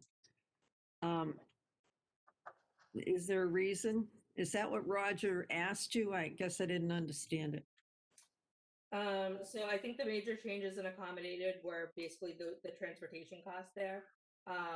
As I mentioned last meeting, until the state has a budget out, we rely a lot on our offset for our circuit breaker reimbursement. So until the state's budget is released, we don't know what that's going to come in at. Okay. That's fairly new, isn't it? The accommodated, the circuit breaker on transportation? On transportation, yes. Yeah. This year it was going to be new, but it's likely not going to be funded. Oh, at all? Not the transportation portion. Oh, wicked. Okay, anyone else have questions? Okay, next item. Eric? I'm going to actually turn over to Patrick. In your packet, Patrick's working on a timeline for the posting and hiring of the Director of Diversity, Equity, and Inclusion. So, Patrick? Thank you. Through the chair, just not a lot of time needed for this, I don't believe. Happy to answer questions, but just so you can see, the timeline would begin on November 30th when we post for the position. We're in the process of trying to find out where the best spots to do that posting would be. Also on November 30th, hope to have the interview committee finalized. During December, we won't have a lot happening. The position will be posted, obviously, but we will try to meet once at least with the committee to talk about the interview questions and finalize what the process is going to look like in regards to how many people we're going to bring in, looking at rubrics to review resumes and things of that nature. Applications will close January 22nd, and then the work will really begin when we start to go through the resumes and invite candidates in. Looking at probably 2 rounds, a first round, and then a second round with some finalists, which would complete in March, early March, following reference checks, hopefully around the end of the first week in March or the beginning of the second, we would be able to send a finalist or two to Dr. Conti for the final checks and to do the hiring. Excellent. Any questions? Okay, that's great. Thank you for that update. We can move on to the Joint Labor Management Committee members. I just wanted to inform the committee and especially Madam Chair, Ms. Monaco, and Ms. Simon, who are on the negotiating committee, that part of our MOA was that we form a joint labor management committee. We had our first meeting this afternoon.